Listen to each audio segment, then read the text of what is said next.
Elle m'a dit, je vais te parler des Tuileries ce matin. J'ai dit, ah bon, mais tu sais qu'on est à Colombey-les-Deux-Églises.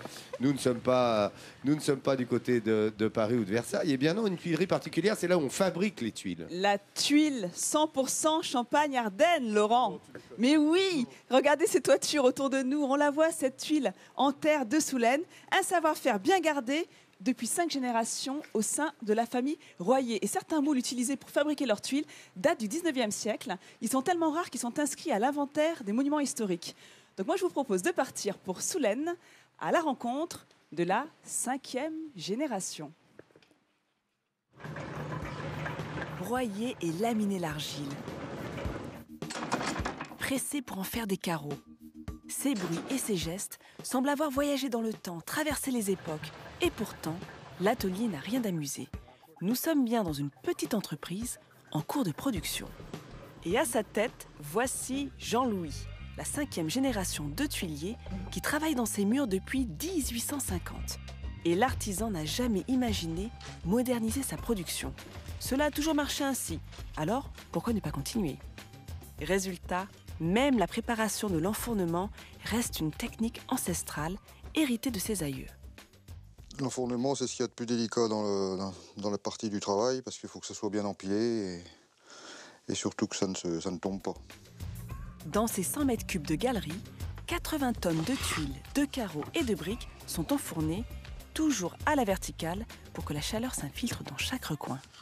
Les vertus d'un four à bois, c'est qu'il y a beaucoup de couleurs au niveau du carrelage. Ici, on fait du neuf à l'ancienne.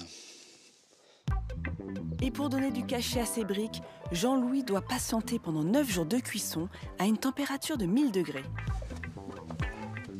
Cet art de transformer l'argile, Eddy l'a appris ici. À l'époque, il avait à peine 15 ans, un peu fâché avec l'école. Et aujourd'hui, 20 ans plus tard, la passion est toujours là. Et le bonheur se résume à quelques détails. D'être dehors, pas enfermé. Non, on est bien, puis c'est une entreprise familiale. Donc moi, ça va faire 20 ans que je suis là et bon, je ne m'en lasse toujours pas. Ce parcours, aujourd'hui, c'est Maximilien qui souhaite s'en inspirer. Apprenti depuis quelques années, il apprend aux côtés d'Eddy les gestes qui perpétuent la tradition. C'est plaisant le métier, on fait jamais la même chose, c'est pas la routine. Au moins, on est fiers de dire que ce qu'on a fait, on l'a fait avec nos mains, que c'est pas une machine qui l'a fait. Mais avant d'arriver à ce travail manuel, il faut déjà extraire la matière première à quelques kilomètres de la tuilerie. Au milieu des bois, voilà donc la mine d'or gris de la famille Royer. 2 hectares de carrière d'argile transmise de père en fils depuis plus de 2 siècles. Tout commence ici, pour la bonne marche de la tuilerie, ça commence ici. À 78 ans, Jacques, le père de Jean-Louis, se charge toujours d'extraire cette argile. Chaque année, il en prélève ici près de 400 tonnes. Ça a continué comme ça, puis moi j'étais en bonne forme, alors j'ai toujours continué là, et puis je suis toujours là. Ça fait 63 ans là, que je fais la carrière. J'ai commencé avec une pioche et une pelle. Si depuis les outils ont quelque peu changé, le savoir-faire, lui, a été conservé. Si bien qu'aujourd'hui, la petite entreprise travaille même pour les monuments historiques. Ces carreaux médiévaux et ces tuiles viennent recouvrir les sols et les toits des châteaux et des églises. Pour les particuliers, le même soin est porté au choix des produits. Voilà, je suis en train de trier pour une terrasse. Ils ont un bon son pour les extérieurs. Mais pour continuer d'exister, Jean-Louis et son équipe savent qu'il faut aussi réussir à se diversifier. Alors, depuis quelques années, Eddy s'est lancé dans l'art de la poterie, avec toujours cette même terre argileuse. Il faut toujours garder la pièce au centre. Il ne faut pas que ça bouge. Au début du XXe siècle, le département de l'Aube comptait pas moins de 110 tuileries. Aujourd'hui, il n'en reste plus que 2, dont celle de Jean-Louis, qui ne cesse de se renouveler pour faire perdurer ce savoir-faire. Et oui, ils ont su se diversifier en proposant en plus de la tuile classique, d'autres produits. Et regardez ce que j'ai là.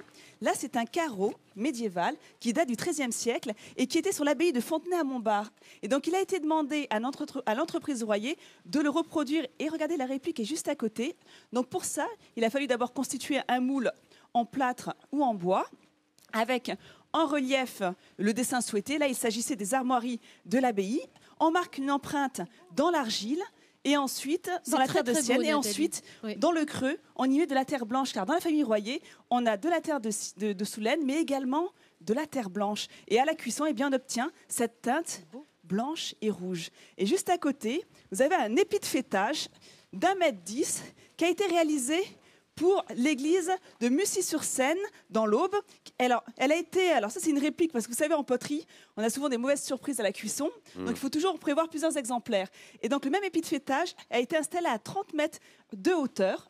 Et donc, regardez, avec les 4 points cardinaux. Alors pour fabriquer cet épi, ils ont reçu un plan très précis des architectes des monuments historiques. Donc il a fallu suivre le plan au millimètre près. Mais dis-moi, il faut au moins une semaine. Combien de temps il faut pour faire un épi de fêtage comme ça? C'est exactement ça, Laurent. Une semaine. Moi, je suis comme ça. Trop fort. Moi, trop fort en épi de fêtage. Tu me demandes.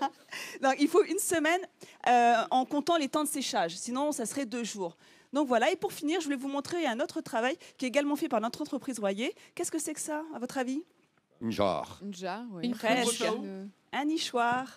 Oh, pour les oiseaux, oui. avec, regardez, des ouvertures différentes en fonction, la fois que je fasse de bêtises, des oiseaux qu'on souhaite accueillir dans son jardin. Donc, ils peuvent même personnaliser vos carreaux si vous le souhaitez. Donc, on vous mettra leurs coordonnées sur france3.fr et sur notre page Facebook Midi en France officielle. Et bien évidemment, la famille Royer fait partie de la grande famille des talents Midi en France. Et il a son label, bravo.